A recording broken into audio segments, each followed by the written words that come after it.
وبركاته.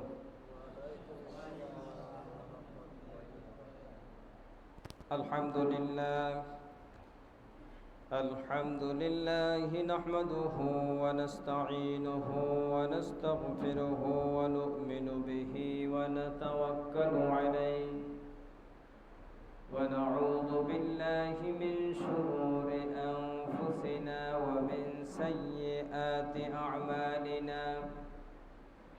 من يهد الله فلا مضل له ومن يضلله فلا هادي له.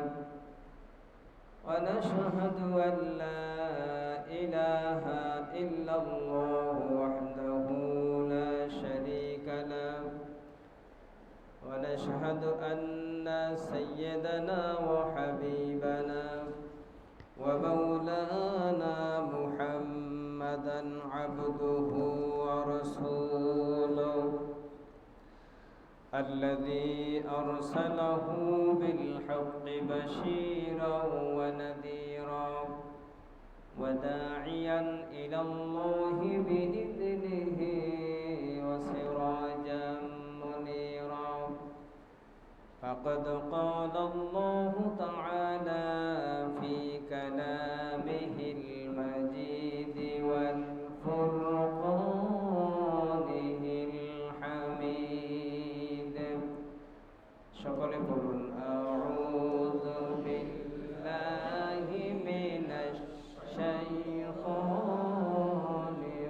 রাজীম। বিসমিল্লাহির রাহমানির রাহিম।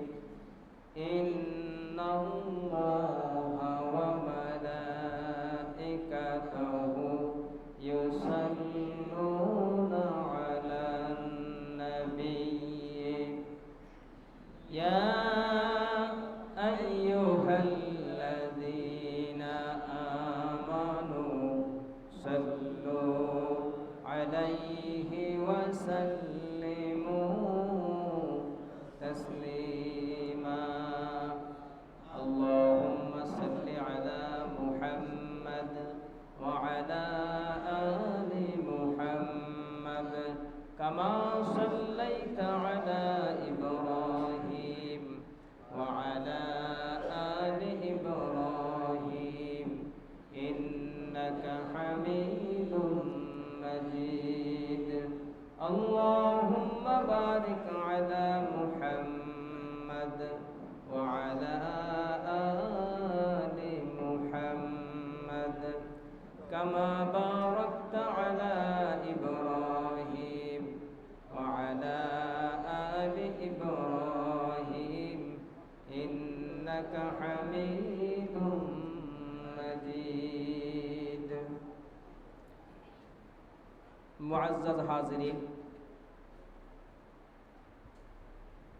আজকে এই পবিত্র জুমার নামাজে আগত মুসল্লিয়ানে কেরাম, যুবক ভাইরা, মাইকের আওয়াজের আওতায় পর্দার আড়ালে আমার পরম শ্রদ্ধেয় মা এবং বোনেরা, আল্লাহ সুবহানাহু ওয়া তাআলার দরবারে লাখ কোটি শুকরিয়া সুজুদ পেশ করছি, যিনি আমাদেরকে আজকের জুমায় আসার জন্য তৌফিক দিয়েছেন। আমরা সকলে বলি আলহামদুলিল্লাহ। আপনারা সবাই কেমন আছেন? জোরে বলেন। আল্লাহ সুবহানাহু ওয়া তাআলা আপনাদেরকে আমাদেরকে সকলকে সেহাতে কামেলা, সেহাতে কুল্লিয়া এনায়েত করুন। সকলে বলি আমিন।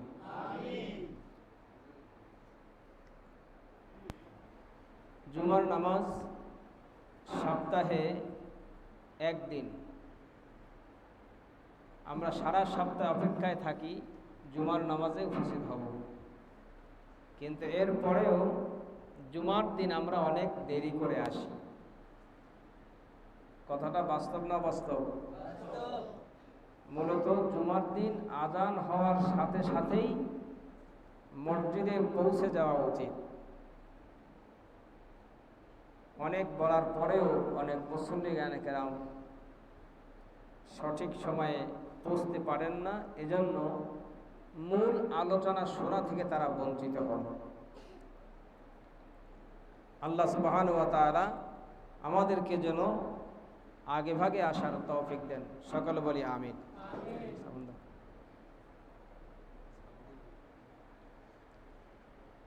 আজকে আমাদের আলোচনার বিষয় হলো ইসলামের দাওয়াতের পদ্ধতি।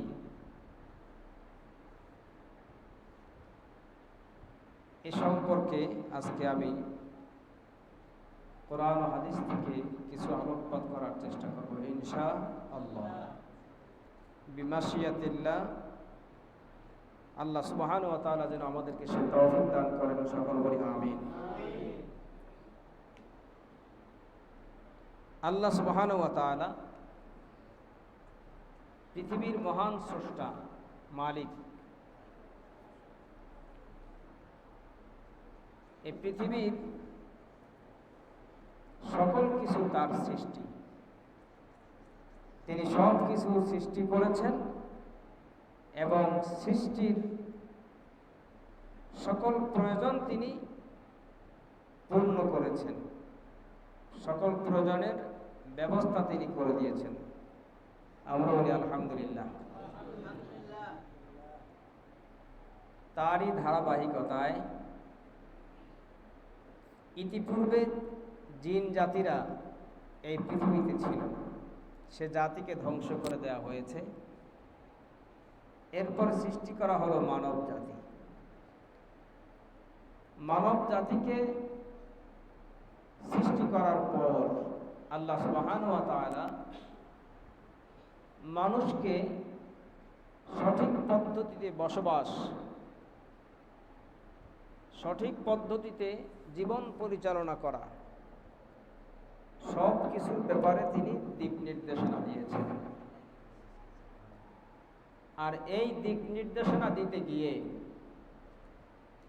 তিনি একটা মিডিয়া, ভায়া মিডিয়া,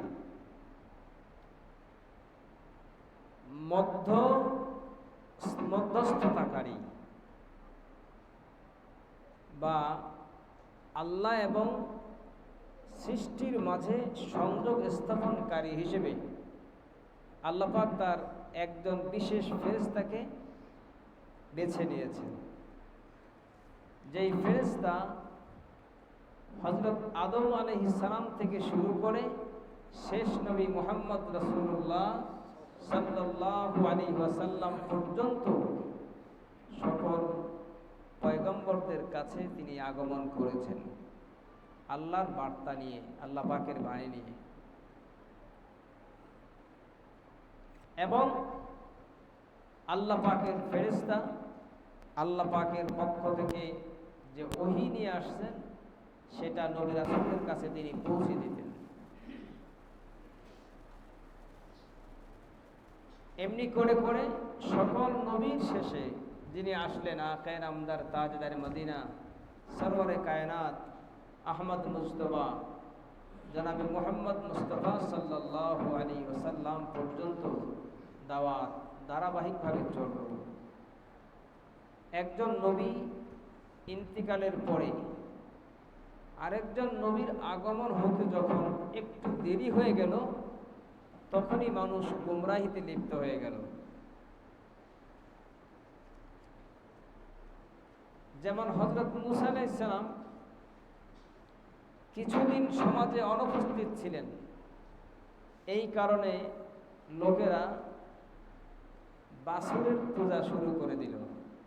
গরুর যে বাচ্চা বাছুর, বাছুরকে তারা মাবুদ মনে করত, উপাস্য মনে করত এবং সেই গোবৎসের উপাসনা তারা শুরু করে দিয়েছে। যুগে যুগে এ কারণে দাওয়াতের প্রয়োজন ছিল। মুহাম্মদুর রাসূলুল্লাহ সাল্লাল্লাহু আলাইহি ওয়াসাল্লামের ইন্তিকালের পর থেকে এই পর্যন্ত দাওয়াত চলমান আছে না নাই? সাউন্ডটা জোরে হলো না। দাওয়াত চলমান আছে না নাই? কিন্তু এই দাওয়াতের মধ্যে অনেক প্রকার সিস্টেম ঢুকে গেছে। সত্যি না মিথ্যা? এক একজন ইসলামের এক একটা রূপ দান করতেছে।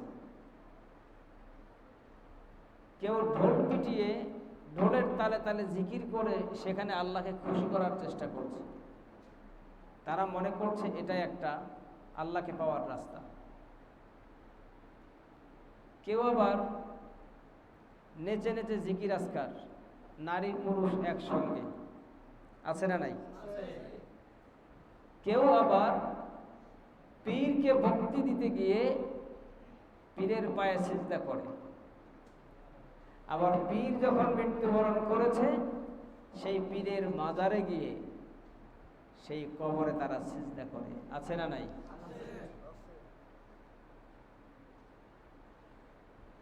ইসলামের নামে, দাওয়াতের নামে বিভিন্ন প্রকার মত এবং ফিরকা তৈরি হয়েছে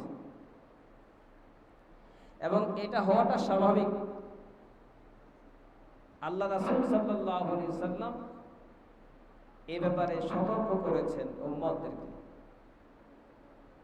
তিনি সতর্ক করে বলেছেন, তারাকতু ফীকুম আমরাইন লান তাদিল্লু মা তামাসসাকতুম বিহিমা কিতাবাল্লাহি ওয়া সুন্নাতা রাসূলিহি ওয়া সুন্নতি আও ওয়া সুন্নাতা রাসূলিহি।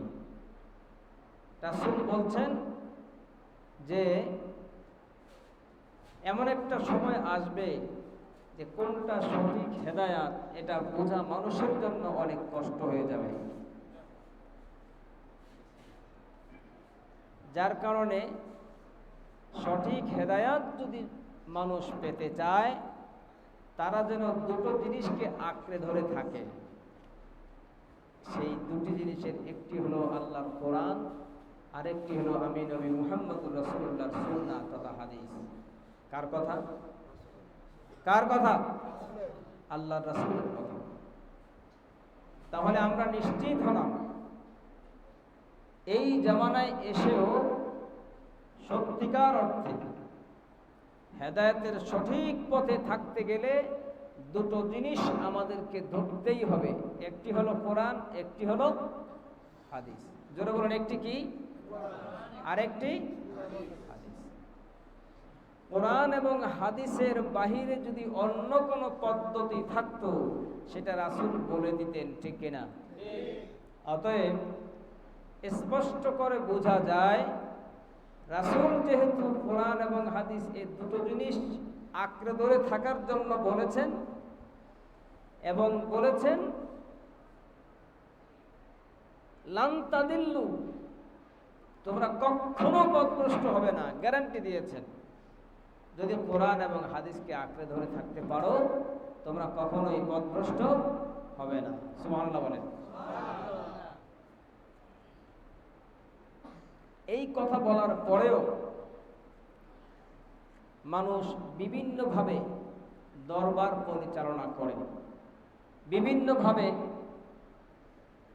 আয়োজন করে মানুষদেরকে ভিন্নমুখী দাওয়াতের ব্যবস্থা করে, ঢোল তবলা বাজিয়ে অন্যান্যভাবে, আছে না নাই? আপনারা কি সারা জীবন কখনো শুনেছেন যে কোরআনে কোথাও আছে নাচ গান করার, নাচানাচি ড্যান্স করা আছে কি? নাই। তারপরও একদল লোক বিভিন্ন যুক্তি দিয়ে তারা এগুলো করে থাকে, যদিও তারা কশ্চিনকালেও তাদের এই পদ্ধতির দাওয়াতের মাধ্যমে আল্লাহ এবং তার রাসূলের সন্তুষ্টি অর্জন করতে পারবে না। তারা দুনিয়ায় ঠকছে এবং পরকালে ধরা খেয়ে যাবে।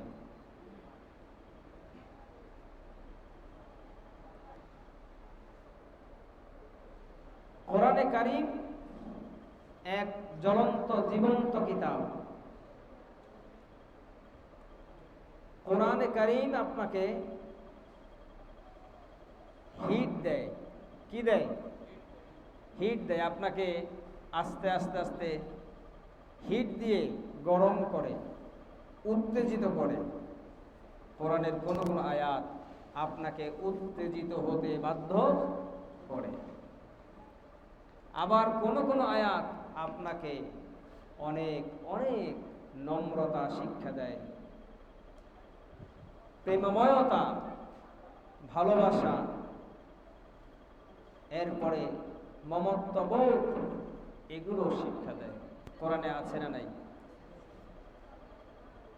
আল্লাহ সুবহানাহু ওয়া তাআলা তার রাসূলকে দাওয়াতের সুবিধার্থে তাকে এমন ভঙ্গিমায় কথা বলার ব্যবস্থা করে দিয়েছেন, এমন কণ্ঠে তিনি দাওয়াত প্রচারের ব্যবস্থা করে দিয়েছেন, যাতে করে তার মুখের কথা শুনলে পরেই মানুষ মুগ্ধ হয়ে যেত, তার কাছে চলে আসত। সুবহানাল্লাহ। এই যে রাসূলের কথায় মুগ্ধ হয়ে চলে আসতো, এর মধ্যে রাসূলের নিজস্ব কোনো কারিশমা নেই। কারিশমা কার? জোরে বলতে হবে। এটা আমার কথা না আল্লাহর কথা? আল্লাহ পাক স্বয়ং নিজেই বলেছেন, فَبِمَا رَحْمَةٍ مِّنَ اللَّهِ لِنتَ لَهُمْ وَلَوْ كُنتَ فَظًّا غَلِيظَ الْقَلْبِ لَانفَضُّوا مِنْ حَوْلِكَ فَاعْفُ عَنْهُمْ وَاسْتَغْفِرْ لَهُمْ وَشَاوِرْهُمْ فِي الْأَمْرِ فَإِذَا عَزَمْتَ فَتَوَكَّلْ عَلَى اللَّهِ إِنَّ اللَّهَ يُحِبُّ الْمُتَوَكِّلِينَ। সুবহানাল্লাহ। আল্লাহ পাক বলেন, নবী হে, আপনি যে মানুষের সঙ্গে কথা বলার সময়, মানুষকে দ্বীনের দাওয়াত প্রচার করার সময় যেই ভঙ্গিমায় আপনি কথা বলতেন, যেই ভাষায় আপনি কথা বলতেন, এই যে নম্র ভাষা, এই যে মায়াবী ভাষা দিয়ে আপনি কথা বলতেন, ফাবিমা রাহমাতিম মিনাল্লাহ, এটা কেবল আমি আল্লাহর পক্ষ থেকে রহমতের কারণেই হয়েছে। আমার রহমতের কারণেই হয়েছে। ওয়ালাউ কুনতা ফাজ্জান গালিযাল কলবি, যদি আপনি রূঢ়ভাষী হতেন, কর্কশ ভাষাভাষী হতেন, উত্তেজিত মেজাজ সম্পন্ন কথাবার্তা বলার মতো অভ্যস্ত হতেন, লানফাদ্দু মিন হাওলিক, আপনার পাশে, আপনার কাছে কোনো মানুষ ঘেঁষত না। তাহলে আপনার কথার যে জাদুময় স্পর্শ, এটা মানুষের হৃদয়ের ভিতরে টান লাগিয়ে দিয়েছে, মানুষের হৃদয়ে মর্মে স্পর্শ করেছে, হৃদয়কে কেড়ে নিয়েছে। জোরে বলুন সুবহানাল্লাহ। দ্বীনের দাওয়াত দিতে গিয়ে মানুষকে গালিগালাজ করা যাবে না, মানুষকে কষ্ট দেওয়া যাবে না, মানুষের প্রতি হামলা করা যাবে না, বোমা হামলা করা যাবে না, অস্ত্র দিয়ে মানুষকে আঘাত করা যাবে না। কারণ ইসলাম অস্ত্রের মাধ্যমে আসে নাই, ইসলাম এসেছে নম্রতা, ভদ্রতা, মায়া, মমতা, প্রেম, ভালোবাসার মাধ্যমে। ঠিক কিনা? দাওয়াত কিভাবে দিতে হবে, যিনি আমার মহান স্রষ্টা তিনি শিখিয়ে দিচ্ছেন। আল্লাহ সুবহানাহু ওয়া তাআলা কোরআনে কারীমের সূরা আন-নাহলের 125 নম্বর আয়াতের ভিতরে ইরশাদ করেন, উদউ ইলা সাবিলি রাব্বিকা বিল হিকমাতি ওয়াল মাউইজাতিল বিল হাসানাতি ওয়াজাদিলহুম বিল্লাতী হিয়া আহসান। সুবহানাল্লাহ বলুন। আল্লাহ শিখাচ্ছেন উদউ, ডাকো, আহ্বান করো, দাওয়াত দাও, ইলা সাবিলি রাব্বিকা, তোমার রবের পথের দিকে ডাকো, বিল হিকমাতে, কৌশলের মাধ্যমে, হিকমতের মাধ্যমে, ওয়াল মাউইজাতিল হাসানা, সুন্দর সুন্দর যুক্তিপূর্ণ ওয়াজের মাধ্যমে, হৃদয়স্পর্শী, হৃদয়গ্রাহী, মর্মস্পর্শী আলোচনার মাধ্যমে মানুষের অন্তরের ভিতরে দ্বীনের দাওয়াত ঢুকিয়ে দাও। ওয়াজাদিলহুম বিল্লাতী হিয়া আহসান। এরপরে ইহুদি খ্রিস্টান সহ পৃথিবীর অন্য ধর্মের যে সমস্ত লোক রয়েছে তারা যখন তর্ক বিতর্ক করবে, ওদের সাথে তোমরা বিতর্ক করবে যুক্তিপূর্ণ কথার মাধ্যমে। সুবহানাল্লাহ। দাওয়াতের পদ্ধতি শিক্ষা দিচ্ছেন কে? জোরে বলুন কে? আল্লাহ শিক্ষা দিচ্ছেন। কেমন আল্লাহ? আপনি কিভাবে চলবেন সেটা শিক্ষা দিচ্ছেন, কিভাবে আপনি বলবেন সেটাও শিক্ষা দিচ্ছেন, কোন পথে আপনার শান্তি, কোন পথে অশান্তি সেটাও শিক্ষা দিচ্ছেন। এই যে নবীকে মায়াবী ভাষাভাষী বানালেন, এর থেকে শিক্ষা আছে। তামাম পৃথিবীর সমস্ত মানুষের জন্য শিক্ষা আছে। আপনি যদি মেজাজি হন, আপনি যদি কর্কশভাষী হন, আপনার পাশে মানুষ আসবে না। আসবে কি? কিন্তু আপনি যদি ভালোবাসা দেন, আপনি যদি আপনার কলিজা দিয়ে কাউকে ভালোবাসা দিতে পারেন, নিশ্চয়ই সেই লোকগুলো আপনার চতুর্পার্শ্বে তারা ঘোরাঘুরি করবে, ঠিক কিনা? একজন ইহুদি রাসূলকে চর মেরেছে, এ দুঃখ রাখার কোনো জায়গা আছে? জোরে বলুন, আছে? রাসূল বলছেন, ভাই আপনি হাতে ব্যথা পেয়েছেন, এর চাইতে ভদ্রতা, নম্রতা, হৃদ্যতা, ভালোবাসা দেখানোর আর কোন সুযোগ আছে কি? ইহুদি বলছে, বলেন কি? আমি আপনাকে মেরেছি, কষ্ট পেয়েছেন আপনি, উল্টো আমাকে জিজ্ঞেস করছেন আমার হাতে ব্যথা পেয়েছি কিনা। এই যদি হয় মুহাম্মদুর রাসূলুল্লাহ, আপনার আদর্শ যদি হয় এই যদি হয় আপনার দ্বীন, এই যদি হয় আপনার দাওয়াত, তাহলে আর দেরি করার প্রয়োজন নাই, আমাকে পড়ে দেন আশহাদু আল্লা ইলাহা ইল্লাল্লাহু ওয়াহদাহু লা শারীকা লাহু ওয়া আশহাদু আন্না মুহাম্মাদান আবদুহু ওয়া রাসূলুহু। সুবহানাল্লাহ। ইহুদি মুসলমান হয়ে গেল। কিন্তু নবী যদি এই কাজটি করতেন যে আমি রাহমাতুল লিল আলামিন, আল্লাহর পরে সুপ্রিম পাওয়ার আমার হাতের মুঠোয়, আমার কথায় চন্দ্র দ্বিখণ্ডিত হয়ে যায়, আমি যখন ময়দানে বকরি চড়াতে যেতাম মেঘ এসে আমাকে ছায়া দিত, আমার কথায় বাতাস কথা শুনে আমি যখন যেটা বলবো আল্লাহর সৃষ্টি শুনতে বাধ্য। আল্লাহ সুবহানাহু ওয়া তাআলা আমাকে এমন একটি সুপ্রিম পাওয়ার দিয়েছেন, যদি ইহুদির নাম ধরে ঠিকানা দিয়ে লোকদেরকে বলে দিত, ইহুদির একটি বসন খুঁজে পাওয়া যেত নাকি? পাওয়া যেত?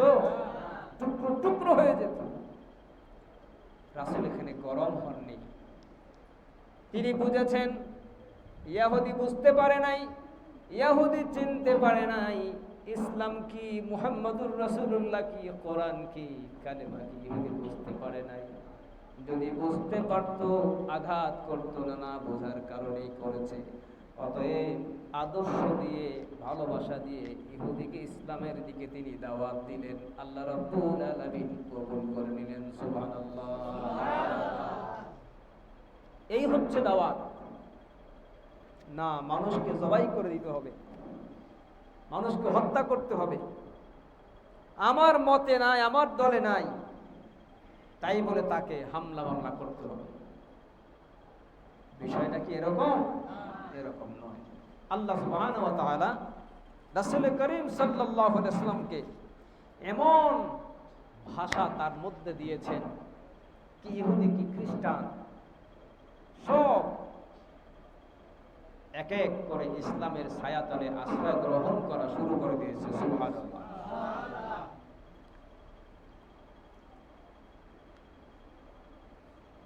এরপর আল্লাহ পাক বলছেন, وَمَنْ أَحْسَنُ قَوْلًا مِّمَّنْ دَعَا إِلَى اللَّهِ وَعَمِلَ صَالِحًا وَقَالَ إِنَّنِي مِنَ الْمُسْلِمِينَ।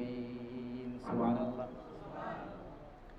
আল্লাহ পাক বলেন, ওই ব্যক্তির চাইতে কার কথা তোমাদের কাছে উত্তম হতে পারে, যেই ব্যক্তি ডাকে, আহ্বান করে অন্য কোনো দিকে নয়, কেবল তোমার রবের দিকে ডাকে। মিম্মান দাআ ইলাল্লাহ, জীবনে কোনো ডাক যদি দেয় সে ডাকটা হয় কেবল আল্লাহর জন্য। কার জন্য? মিম্মান দাআ ইলাল্লাহি ওয়া আমিলা সালিহান ওয়া ক্বালা ইন্নানি মিনাল মুসলিমিন। সুবহানাল্লাহ।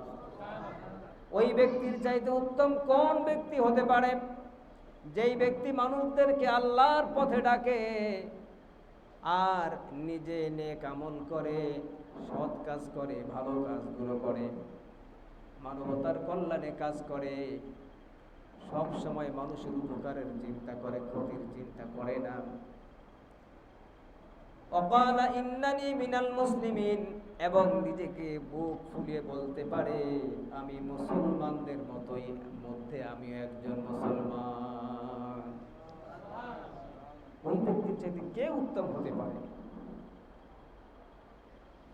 অন্য আয়াতের ভিতরে আল্লাহ রাব্বুল আলামিন বলেন, কুনতুম খায়রা উম্মাতিন উখরিজাত লিন-নাস তা'মুরুনা বিল মা'রুফি ওয়া তানহাউনা 'আনিল মুনকার। আল্লাহ পাক বলেন, তোমরাই শ্রেষ্ঠ জাতি। সুবহানাল্লাহ। আমরা কি জাতি? শ্রেষ্ঠ জাতি। উখরিজাত লিন-নাস, তোমাদেরকে শ্রেষ্ঠ জাতি করা হয়েছে মানুষের জন্য। তোমরা মানুষের সমাজে সৎ কাজের আদেশ করবে, অসৎ কাজ থেকে বিরত রাখবে। কোরআনে কারীম যদি শুরু থেকে শেষ পর্যন্ত কোনো ব্যক্তি ফলো করে, এটাকে অনুসরণ করে, ওই ব্যক্তির জীবন মৃত্যুর পরে নয়, দুনিয়াতেই তার বেহেশতি জীবন চলে আসবে। সুবহানাল্লাহ। রাসূল করিম সাল্লাল্লাহু আলাইহি ওয়াসাল্লামের আদর্শ আজকে বিলুপ্ত হয়ে গেছে। কত ভাবে দাওয়াত দিচ্ছে, আর আল্লাহর রাসূল বলে দিলেন দুটো জিনিস শুধু আঁকড়ে ধরে থাকো, আমি নবী গ্যারান্টি দিচ্ছি কখনোই পথভ্রষ্ট হবে না, হওয়ার সম্ভাবনা নাই। একটি হলো আমার আল্লাহর কোরআন, আরেকটি হলো আমার সুন্নাহ হাদিস। সুবহানাল্লাহ। আমাদের আয়ু একেবারে কম, এমন কোনো গ্যারান্টি নেই যে এখান থেকে বাড়ি ফিরতে পারবো। মৃত্যু আমাদের খুব নিকটে না, বলেন তো দেখি? মৃত্যু খুব নিকটে।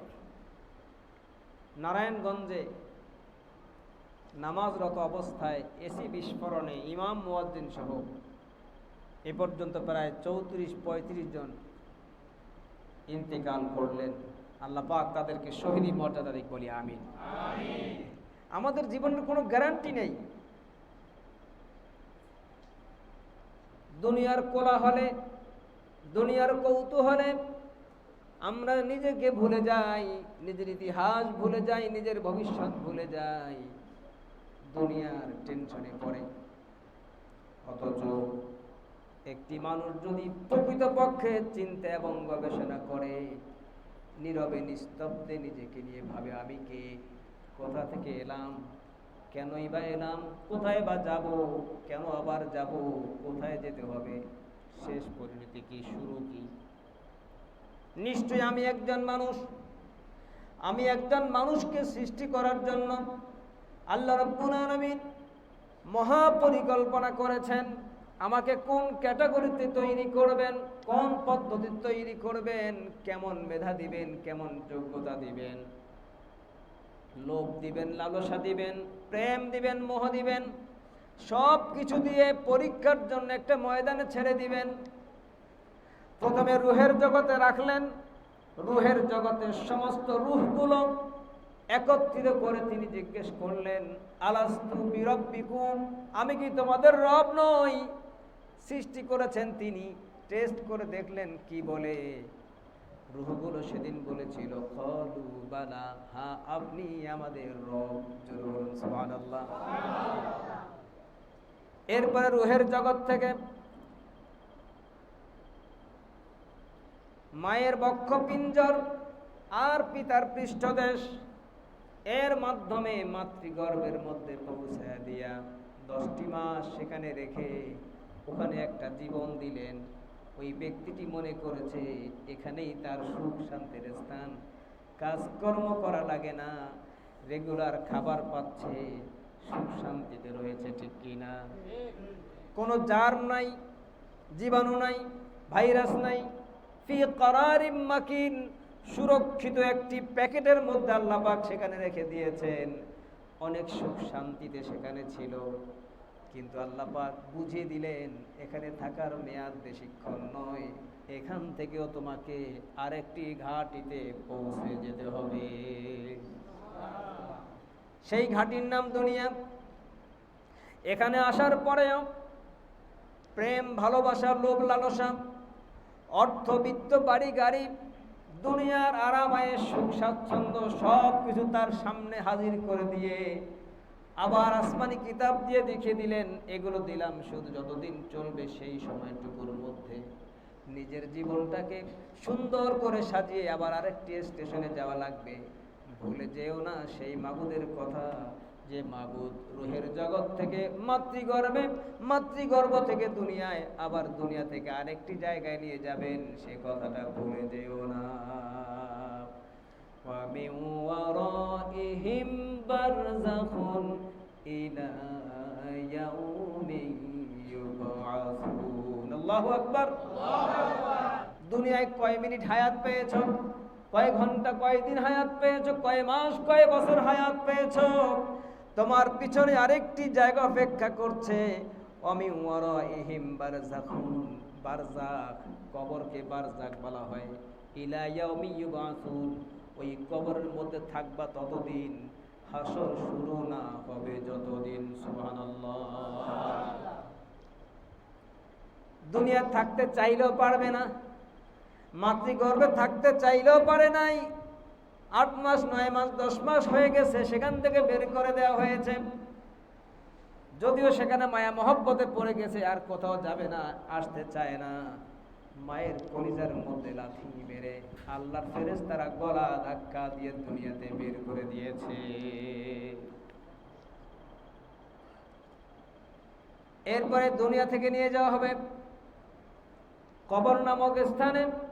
সেটাও একটা স্টেশন, সেটাও একটা ঘাঁটি। মূলত মানুষের সফর শুরু হয়েছে রুহের জগৎ থেকে। এই সফর কেবল চলতেই থাকবে, চলতেই থাকবে। কিন্তু মানুষ যেখানে যায় সেখানেই সুখের সন্ধান পেয়ে সেখানেই জীবনটা কাটিয়ে দিতে চায়, ঠিক কিনা? সেখানেই তার একটা আসন, একটা চেয়ার সে ধরে রাখতে চায়, সেখানেই থেকে যেতে চায়। আল্লাহ পাক আফসোস করে বলেন, আক্ষেপ করে বলেন, ফাআইনা তাযহাবুন, ও মানুষেরা যাচ্ছ কোথায়? এই যে সুরম্য বালাখানা, বাড়িঘর, দালান কোঠা, চিত্ত বিনোদন, আনন্দ বিনোদনের এই দুনিয়ায় এত কিছু দেখে ভুলে যেও না, এগুলো জাস্ট কোন রকম একটা নকল। আসল আনন্দ, সুখ স্বাচ্ছন্দ্য বিনোদন সব কিছু আমি আল্লাহ পরকালে রেখে দিয়েছি। ওয়ামাল হায়াতুদ দুনিয়া ইল্লা লাইবুন ওয়া লাহউন ওয়ালাদ-দারুল আখিরাতু খায়রুন লিল্লাযীনা ইয়াত্তাকুন। সুবহানাল্লাহ। আল্লাহ বলছেন ওয়ামাল হায়াতুদ দুনিয়া ইল্লা লাইবুন ওয়া লাহউন। লাইবুন মানে খেলাধুলা, লাহউন মানে তামাশা। এই দুনিয়ার জমিনটা কিছু কিছু মানুষের জন্য খেল তামাশার স্থান, আর কিছু কিছু মানুষের জন্য মনের মতো আনন্দে উপভোগের সুখ শান্তির স্থান হলো পরকাল। সুবহানাল্লাহ।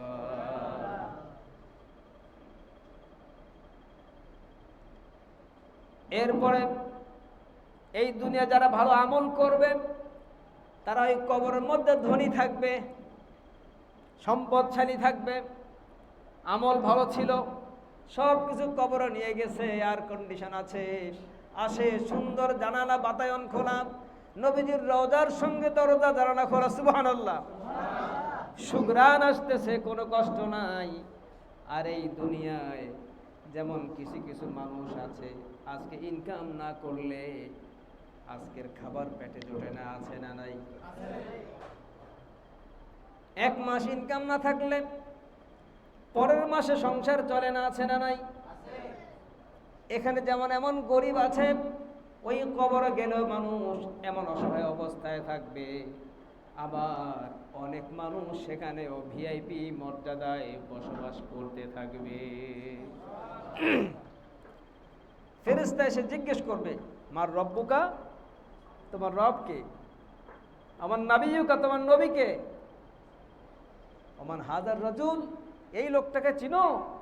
আল্লাযী বুইসা ফীকুম, যাকে তোমাদের মধ্যে পাঠানো হয়েছিল। যদি জাহান্নামী হয় বলবে লা আদরি, আমি জানি না, আমি চিনি না, বুঝি না। আর যদি জান্নাতি হয় বলবে রাদিতু বিল্লাহি রাব্বান ওয়া বিল ইসলামি দীনান ওয়া বি মুহাম্মাদিন সাল্লাল্লাহু আলাইহি ওয়া সাল্লাম নাবিয়্যান ওয়া রাসূলা। সুবহানাল্লাহ। প্রশ্ন যা করছিল এক লাইনের মধ্যে সব প্রশ্নের জবাব দিয়ে দিবে। জোরে বলেন সুবহানাল্লাহ। এর মধ্যে কোরআনকে যারা মহব্বত করেছে, কোরআনকে ভালোবেসেছে, কোরআন ভিত্তিক নিজের জীবন গঠন করেছে, শুধু নিজের জীবন নয়, কোরআনটা দিয়ে নিজের সমাজটাকে গঠনের চেষ্টা করেছে। শুধু নিজের সমাজ নয়, কোরআন দিয়ে নিজের দেশটাকে গঠনের চেষ্টা করেছে। শুধু নিজের দেশটা নয়, কোরআন দিয়ে গোটা পৃথিবীকে তৈরি করার চেষ্টা করেছে। এই ব্যক্তির যখন মৃত্যু হবে, আমার বানানো কথা নয়, আল্লাহর কিতাব বলছে যা আল কুরআন ইনদা রাসিহি, এই ব্যক্তি যখন মৃত্যুবরণ করবে তার কবরের মধ্যে কোরআন শরীফ, কোরআনে আজিম, কোরআনে হাকিম তার মাথার কাছে একজন মানুষের বেশ ধারণ করে বন্ধুর মতো পাহারা দিতে থাকবে।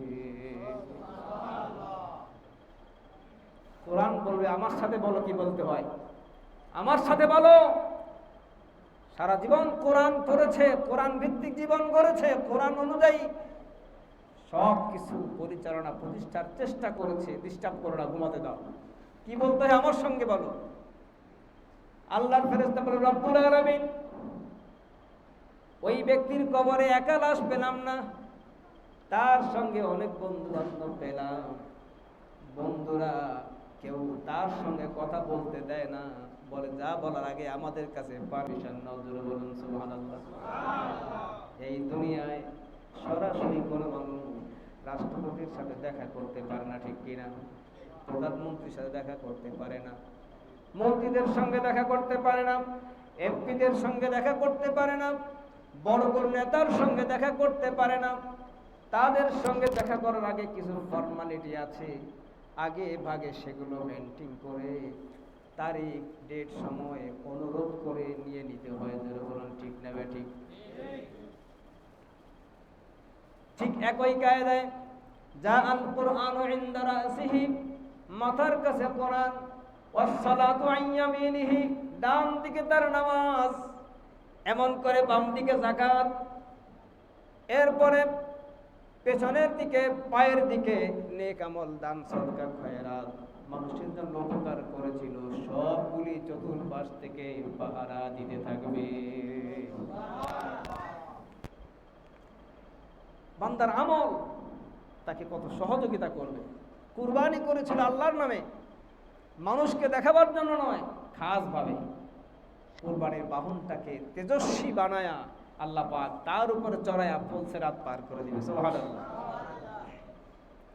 চুল বরাবর সাকো আল্লাহ, হীরার মতো ধার,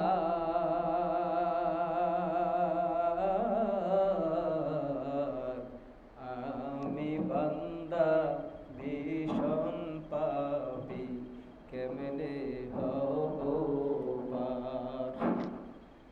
হীরার চাইতেও ধারালো এই ফুলসিরাত। ফুলসিরাত যে আছে বিশ্বাস করেন কারা? দুহাত তুলে দেখান। ফুলসিরাত আছে না নাই? আছে না নাই? কোরআনের কোনো কিছু মিথ্যা নাকি সত্য? হাত নামান। ফুলসিরাত আছে, আপনাকে ওটার উপর দিয়ে যাইতে হবেই, এটার উপর দিয়ে যেতে হবে। এই ফুলসিরাতের ওই পারেই হলো জান্নাত। সুবহানাল্লাহ। আর ফুলসিরাতের নিচেই হলো জাহান্নাম।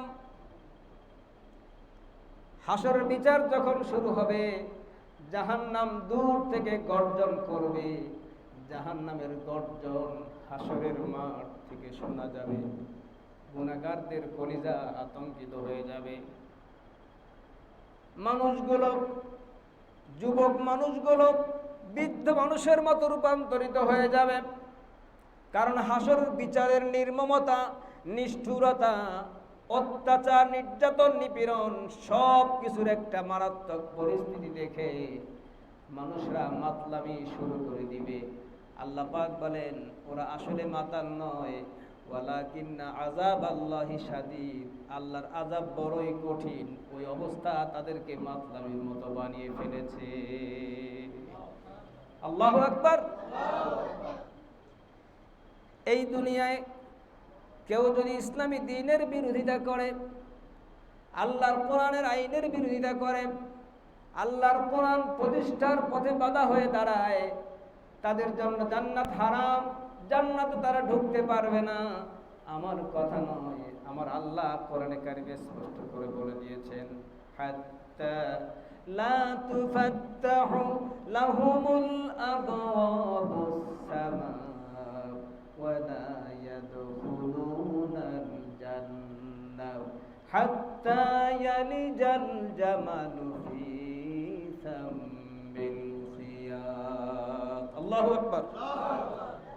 আল্লাহ বলেন, এই প্রকৃতির লোকদের জন্য লা তুফাত্তাহু লাহুমুল আবওয়াবুস সামা, আসমানের রহমতের দরজা তার জন্য খোলা হবে না। তার মানে কি? আমার রহমত তার জন্য আসবে না। ওয়ালা ইয়াদখুলুনাল জান্নাহ, তাকে জান্নাতেও ঢোকানো হবে না। হাত্তা ইয়ালিজাল জামালু ফি সাম্মিল খিয়াত। আমার ভাইরা, বাবাজিরা, অন্তরের কান দিয়ে কথাটা ভালো করে খেয়াল করে শুনেন। আল্লাহ কেমন যুক্তি দিচ্ছেন? হাত্তা ইয়ালিজাল জামালু ফি সাম্মিল খিয়াত।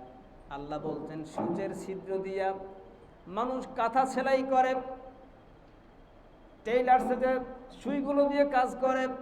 এই সূচের ছিদ্র দিয়ে কি কোনোদিন উট যাইতে পারে? কি বলেন, সম্ভব? কখনো সম্ভব নয়। আল্লাহ পাক বলেন, হাত্তা ইয়ালিজাল জামালু ফি সাম্মিল খিয়াত। সূচের ছিদ্র দিয়া উট গিয়েছে, কথাটা সত্য হতে পারে, কিন্তু ওই লোকগুলো আল্লাহর জান্নাতে যাবে এটা কখনোই সত্য হতে পারে না। নাউজুবিল্লাহ বলবেন না। সূচের ছিদ্র দিয়ে উট গমন করা সহজ হতে পারে, কিন্তু এই লোকগুলোর আল্লাহর জান্নাতে যাওয়া এর চাইতে কঠিন। আল্লাহু আকবার। আমার ভাইরা, এই জন্য প্রকৃত জ্ঞান যদি ভিতরে আসে, প্রকৃত চিন্তাধারা যদি ভিতরে আসে, মানুষ মনে করবে আমি একজন মুসাফির, আমি ওই প্রথম স্টেশন রূহের জগৎ, দ্বিতীয় স্টেশন মাতৃগর্ভ, তৃতীয় স্টেশন এই পৃথিবী, চতুর্থ স্টেশন হচ্ছে আলামে বারজাখ কবর। আবার কবর থেকে হাসরের ময়দানে একত্রিত করা হবে, এরপরে বিচার শুরু হবে। কি নির্মম দৃশ্য! আল্লাহ কোরআনে কারিমে জাহান্নামের শাস্তি, পরকালের কষ্ট, এগুলো পড়লে ভয়ে কলিজা একেবারে পানির মতো হয়ে যায়। আল্লাহু আকবার। আমরা তো কিছু এখনো দেখিনি। হালকা একটা ভাইরাস সারা পৃথিবীকে নাড়া দিয়েছে, একটা ভাইরাস। আচ্ছা, এরকম ভাইরাস যদি প্রতিদিন একটা করে পাঠায়, মানুষ বেঁচে থাকার কোনো সুযোগ আছে? নাই। এরপর আল্লাহ কি বলছেন? কিয়ামত যখন আসবে তখন কি হবে? ইদাস সামাউ ফাতারাত ওয়া ইদাল কাওয়াকিবু ইনতাসারাত ওয়া ইদাল বিহারু ফুজ্জিরাত ওয়া ইদাল কুবুরু বু'থিরাত আলিমাত নাফসুম মা قدمت وأخرت يا أيها الإنسان ما غرك بربك الكريم। আল্লাহ বলছেন কি করো তোমরা? ইযা সামাউন ফাতারাত, যখন আসমান ফেটে যাবে। একটা আসমান যখন ফাটবে, এটার শব্দ কেমন হতে পারে বলেন তো দেখি? বড় একটা গাড়ির টায়ার বাস্ট হলে কেমন একটা আওয়াজ হয়, একটা অ্যাটম বোমা ছুঁড়ে মারলে কেমন আওয়াজ হয়, একটা সাউন্ড গ্রেনেড ছুঁড়ে মারলে কেমন শব্দ হয়, কানের পর্দা ফেটে যায়। আল্লাহ স্মরণ করে দিচ্ছেন ইযা সামাউন ফাতারাত, যখন আসমান ফেটে যাবে। ওয়া ইযাল কাওয়াকিবু ইনতাসারাত, যখন নক্ষত্রগুলো ছিটকে পড়বে, দিক বিদিক ছুটে ফিটে ছিটকে পড়বে। কেমন নক্ষত্র? আল্লাহ কোরআনের মধ্যেই যুক্তির মধ্যে আছে। সূরা তওবা, সূরা ওয়াকিয়া ৭৭ নম্বর আয়াতের ভিতরে আল্লাহ যে বিজ্ঞান ভিত্তিক কথা বলেছেন, ফালা উকসিমু বিমাওয়াকিন নুজুম। সুবহানাল্লাহ। আল্লাহ বলছেন আমি কসম করতেছি ওই জায়গাটার যেই জায়গায় নক্ষত্র পড়ে। নক্ষত্র পড়ে, তারকা পড়ে। কোথায় পড়ে? একটা গর্ত আছে, কালো কৃষ্ণ বর্ণের একটা গর্ত। যেমন পৃথিবীতে রাস্তায় দেখা যায় ম্যানহোল, এরকম আকাশে আছে ব্ল্যাক হোল। এই ব্ল্যাক হোলের ভিতরে তারকা পড়ে। তারকা পড়ার পরে কেমন হয়? বলছে ছোট শিশু বাচ্চার হাতে চকলেট দিলে, মুখে চকলেট নিলে চুষে চুষে খেতে খেতে একটু পরেই যেমন চকলেটের অস্তিত্ব থাকে না, এই গর্তের ভিতরে এই তারকা যখন পড়ে, তারকার অস্তিত্ব আর দেখা যায় না। আল্লাহু আকবার। উপরের মাইকটা বন্ধ করে দাও। তারকার অস্তিত্ব দেখা যায় না। সেই তারকা কত বড়? ভালো করে শোনো। 2 থেকে 2.5 কোটি সূর্য, যেই সূর্য পৃথিবী থেকে 13 লক্ষ গুণ বড়। কত গুণ বড়? পৃথিবী থেকে 13 লক্ষ গুণ বড় সূর্য। সেই সূর্যের 2.5 থেকে 3 কোটি সূর্য খায়া ফেলতে পারে এমন একটা তারকা, একটা দুটা নয়, অসংখ্য তারকা আকাশে সৃষ্টি করা আছে। আর সেই তারকা যখন ওই গর্তের মধ্যে পড়ে যায়, খুঁজে পাওয়া যায় না। সুবহানাল্লাহ। আল্লাহ বলছেন ওয়া ইযাল কাওয়াকিবু ইনতাসারাত, যখন এই তারকাগুলো ছিটকে পড়বে। ওয়া ইযাল বিহারু ফুজ্জিরাত, যখন সমুদ্রের তলদেশ ফেটে যাবে। সুবহানাল্লাহ। সমুদ্রের তলা ফেটে সেখান থেকে আগুন বের হবে। সমুদ্রের মধ্যে পানি থাকে, অথচ তলাটা ফেটে গিয়ে সেখান থেকে আগুন বের হবে। আল্লাহু আকবার। ওয়া ইযাল বিহারু ফুজ্জিরাত ওয়া ইযাল কুবুরু বু'থিরাত, যখন কবরগুলো খুলে দেওয়া হবে, মানুষ কবর থেকে উঠে পাগলের মতো দৌড়াতে শুরু করে। দৌড়াতে দৌড়াতে কোথায় যাচ্ছে হুঁশ নেই। সুবহানাল্লাহ। এতগুলো কথা বলার পরে আল্লাহ পাক যিনি মানুষকে মায়া করে সৃষ্টি করেছেন, মানুষকে বেশি ভালোবাসেন, মানুষকে বেশি দয়া করেন, সে আল্লাহ পাক আফসোস করে বলতেছেন, ইয়া আইয়ুহাল ইনসানু মা বিরব্বিকাল কারীম। আল্লাহু আকবার। ইয়া আইয়ুহাল ইনসান, হে মানুষেরা, মা গররাকা বিরব্বিকাল কারীম। এত কিছু জানার পরেও, এত কিছু শোনার পরেও কিসে, কোন মোহে তোমাকে তোমার রব থেকে বেহুশ করে রেখেছে, বেখবর করে রেখেছে। সুবহানাল্লাহ। আমার ভাইরা, আসুন আমরা ইসলামের দিকে ফিরে আসি, কোরআনের দিকে ফিরে আসি, আল্লাহর দিকে ফিরে আসি, নিজের পরকালীন ভবিষ্যৎকে সুন্দর করার রাস্তা পরিষ্কার করি। আল্লাহ আমাদেরকে তৌফিক দিক। জোরে বলি আমিন। আরো জোরে বলি আমিন। অনেক লম্বা কথা হয়েছে, কোরআনের কথা কি শেষ করা যায়? শেষ করা যায়? কোরআনে এমন মজা দিয়েছেন প্রভু, কিয়ামত পর্যন্ত তাহা শুনিলে কবু মিটিবে না স্বাদ আর ফুরিবে না আশ, যতই শুনিবে ততই বাড়িবে উল্লাস। ঠিক কিনা? উল্লাস শুধু বাড়বেই। কোরআনের মধ্যে এমন কিছু আছে, একটু পড়ে দেখেন। কিসের উপন্যাস, কিসের নাটক, কিসের সিনেমা, এমন এমন জিনিস, আল্লাহু আকবার, কলিজা ভরে যাবে। আমরা তো কোরআনটা ধরেও দেখি না। আহা আহা। আল্লাহর নবী একখানা হাদিসের মধ্যে বলেন, মান ক্বারাআল কুরআনা ফাস্তাযহারাহু ফাহাল্লা হালালাহু ওয়া হাররামা হারামাহু আদখালাহুল্লাহুল জান্নাহ ওয়া শাফাআহু ফি আশরাতিন মিন আহলি বাইতিহি কুল্লুহুম ক্বাদ ওয়াজাবাত লাহুমুন নার। জোরে বলুন সুবহানাল্লাহ। আল্লাহর নবী বলেন, যে ব্যক্তি কোরআন পড়ে, কোরআন অনুযায়ী আমল করে, কোরআন অনুযায়ী জীবন যাপন করে, আল্লাহ রাব্বুল আলামিন ওই ব্যক্তিকে জান্নাতে প্রবেশ করায় দিবেন। শুধু তাকে একাই প্রবেশ করাবেন না, তার শুভাকাঙ্ক্ষী বন্ধু বান্ধব আত্মীয় স্বজনের মধ্যে এমন 10 জন যাদের নামে জাহান্নাম অর্ডার হয়ে গেছে, এমন 10 জনকে সুপারিশ করে জান্নাতে তার সঙ্গে নেওয়ার জন্য আল্লাহ তাকে তৌফিক দিয়ে দিবে। আল্লাহ পাক এদের মধ্যে আমাদেরকে কবুল করুক। জোরে বলি আমিন। আরো জোরে বলি আমিন। আমার ভাইরা, এই মাইক সেট যদি ভালো হতো, আপনাদের কি শুনতে আর ভালো লাগতো না? কম দামি, নর্মাল হওয়ার কারণে ডিস্টার্ব করে, মাইকটা বন্ধ হয়ে যায়। আপনারা অনেক কষ্ট করেছেন, অনেক দিয়েছেন, যার বিনিময়ে এই পর্যন্ত হয়েছে, আলহামদুলিল্লাহ। এরপরে আমার শ্রদ্ধেয় বড় ভাই জনাব কবির হোসেন সরকার প্রতি মাসে তো একটা স্যালারি আমাকে দিচ্ছেন 15,000। অনেক সময় এটা ছাড়াও বিপদে আপদে দুঃখ দুর্দশায় হেল্প করেন। এছাড়াও এমন কোনো মাস নাই মসজিদের জন্য খরচ দিচ্ছেন না, কাজকর্ম চলছে। তার খামার থেকে ইট আমি নিজে